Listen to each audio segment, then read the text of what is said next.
When we talk about how to know when you're too nice, we're really talking about those moments where kindness stops feeling like a strength and starts feeling like something people quietly take advantage of without you even noticing. And I want you to really understand this from the beginning, because a lot of people don't realize they've crossed that line until they're already emotionally drained, frustrated, or feeling invisible in their relationships.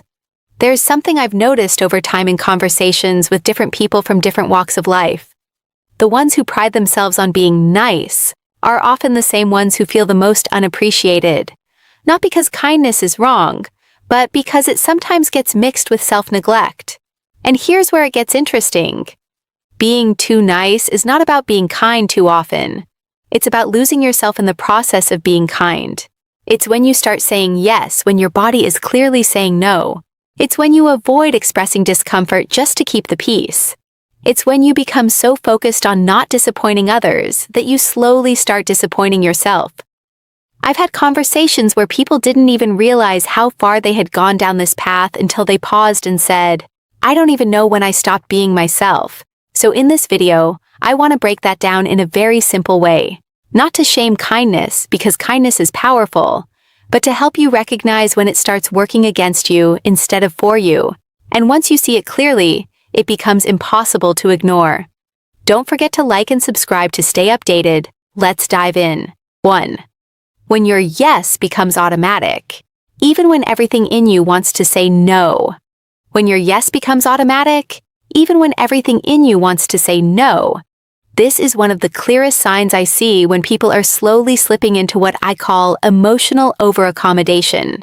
And in my experience working with different people over time, it rarely starts as a problem.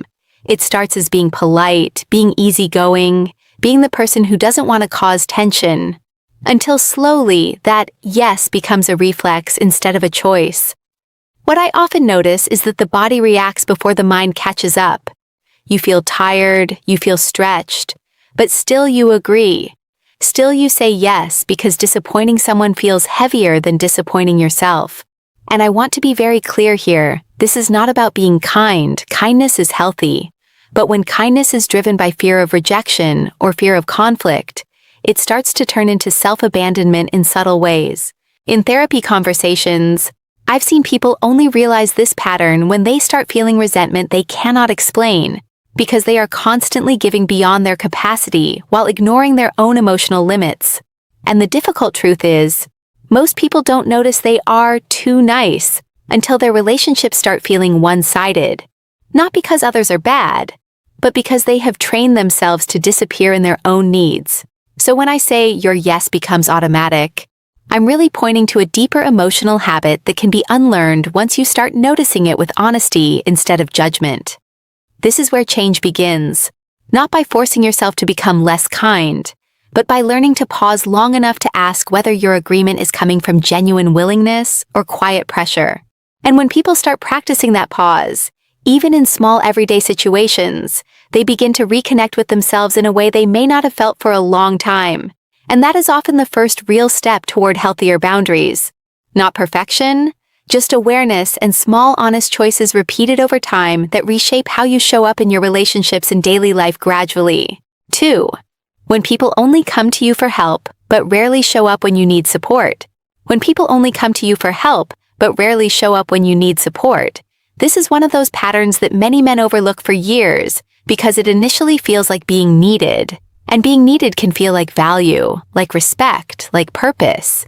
But over time, it quietly turns into imbalance that drains you emotionally without you even realizing it. In many conversations I've had with people reflecting on their relationships, I've noticed a common theme where they become the strong one, the problem solver, the emotional backup plan for everyone around them. And at first it feels good because you're the one people rely on. But what often gets missed is that reliance is not the same as reciprocity. You start to notice that your phone rings mostly when someone needs advice, help, money, or emotional grounding. But when you are the one struggling, the energy changes, the responses become slower, shorter, or sometimes completely absent. And this is where I want men especially to pay attention, because society often praises men for being dependable, for being the rock, but rarely teaches them that even rocks erode when pressure is constantly placed on them without balance. What I've observed is that when someone is always in the helper role, they can unconsciously attract relationships that reinforce that identity, meaning people stop seeing them as someone who also has needs, and instead only see what they can provide. And over time, this creates emotional exhaustion disguised as maturity or strength. The deeper issue is not that you are helping people, it's that your identity becomes tied to being useful rather than being valued as a whole person. And once that happens, it becomes difficult to step back without feeling guilty or selfish, even when you are running on empty. The shift begins when you start noticing patterns instead of individual moments. Because one-sided support doesn't always reveal itself quickly, it reveals itself through repetition. And when you finally start setting small boundaries, you don't just change how others treat you, you also start retraining yourself to recognize that support is supposed to flow in both directions, not just one way until you are left depleted and invisible in your own relationships. 3. When you feel guilty for setting even the smallest boundary. When you feel guilty for setting even the smallest boundary, this is where things start to reveal something deeper about how you've learned to relate with people. Because boundaries are not just rules you place on others. They are reflections of how safe you feel being honest about your limits. And in many cases I've seen, especially with men who are always trying to keep things smooth and conflict-free, guilt becomes the emotional price they pay for simply protecting their own space.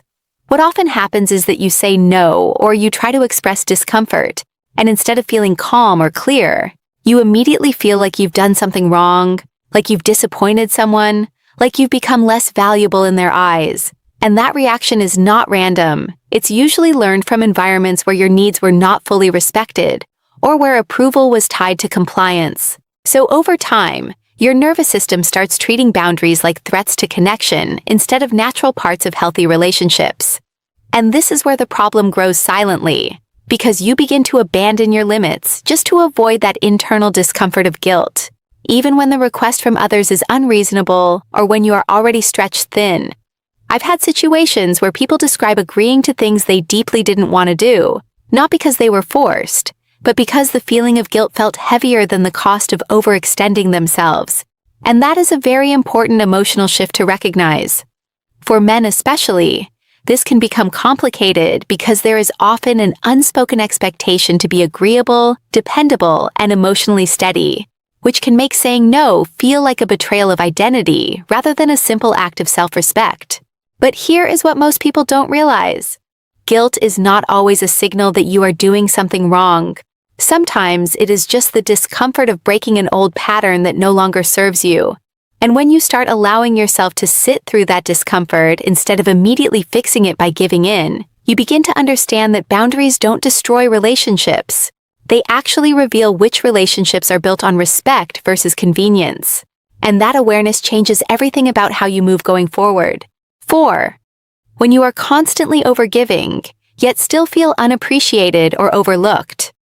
When you are constantly overgiving, yet still feel unappreciated or overlooked, this is one of the clearest emotional imbalances I see, especially in relationships where one person slowly takes on the role of the giver, while the other becomes used to receiving without realizing how uneven things have become. Imagine a man in a relationship who starts off simply wanting to do things right. He checks in often. He listens deeply. He shows up consistently. He pays attention to small details. And at first, it feels mutual. It feels warm. It feels like effort is being matched. But over time, something subtle begins to shift. He starts noticing that his efforts are expected rather than appreciated, that what once made her smile now barely gets a reaction, and that his presence is no longer something she values actively, but something she assumes will always be there. And what makes this even more complicated is that he keeps giving more, thinking that if he just does a little extra, she will finally see it, finally appreciate it, finally respond differently. But in many cases I've observed, the issue is not that the effort is insufficient, it's that the pattern has become unbalanced. The more he gives without receiving emotional reciprocity, the more invisible his effort becomes in the relationship dynamic. And slowly, he begins to feel tired in a way he cannot easily explain. Not because he stopped caring, but because he stopped being seen in the process of caring. I've had people describe this as feeling like they are doing everything right, but still feeling wrong. And that sentence alone carries a lot of emotional weight, because overgiving often comes from a place of wanting to maintain connection, avoid conflict, or secure love. But without mutual engagement, it turns into emotional depletion instead of emotional connection. And what I want men to understand in situations like this is that appreciation is not something you can force through effort alone. At some point, you have to step back and observe whether your presence is being valued or just expected, because there is a difference between being loved and being relied on without recognition. And that difference determines whether the relationship is actually nourishing you or slowly draining you while still looking like commitment on the surface. 5. When your peace depends on keeping others comfortable, even at your own expense. When your peace depends on keeping others comfortable, even at your own expense. This is one of the most overlooked patterns in relationships, because on the surface, it can look like you are simply being understanding, patient, or emotionally mature. But underneath it is often a constant internal negotiation where your own feelings are adjusted, softened, or completely ignored, just to maintain harmony with someone else. Imagine a man in a relationship who starts to notice that every time there is tension, he is the one who quickly steps in to fix it. Even when he is not the cause of it, he is the one who apologizes first, who changes his tone, who suppresses what he actually feels just so the atmosphere doesn't become uncomfortable. At first, it seems like emotional intelligence, like being the bigger person, but over time something shifts internally. He begins to realize that he is constantly managing not just his own emotions, but also the emotional state of his partner, almost like he is responsible for keeping everything calm and stable at all times. And in doing so, he slowly disconnects from his own emotional truth because there is no space left for it to exist without risking disruption. I've seen this pattern play out where the person becomes so skilled at maintaining peace that they forget what honest expression even feels like, and the relationship becomes less about mutual understanding and more about emotional maintenance on one side. The difficult part is that this doesn't feel like a problem at first, because there is less conflict, less arguing, less visible tension. But internally there is more suppression, more exhaustion, and more emotional distance from oneself.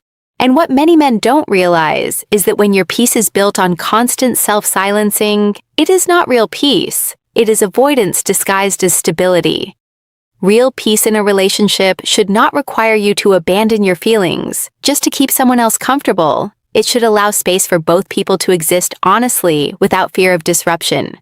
And the moment you start noticing that your calm is coming at the cost of your authenticity, that is the moment you need to reassess whether you are in a balanced emotional environment or simply maintaining one at your own expense.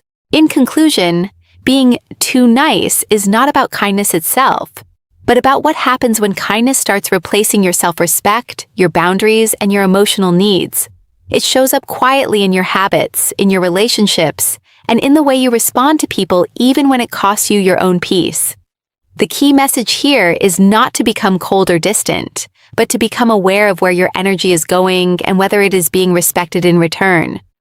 When you learn to balance kindness with self-awareness, you don't lose your good nature, you simply stop losing yourself in it.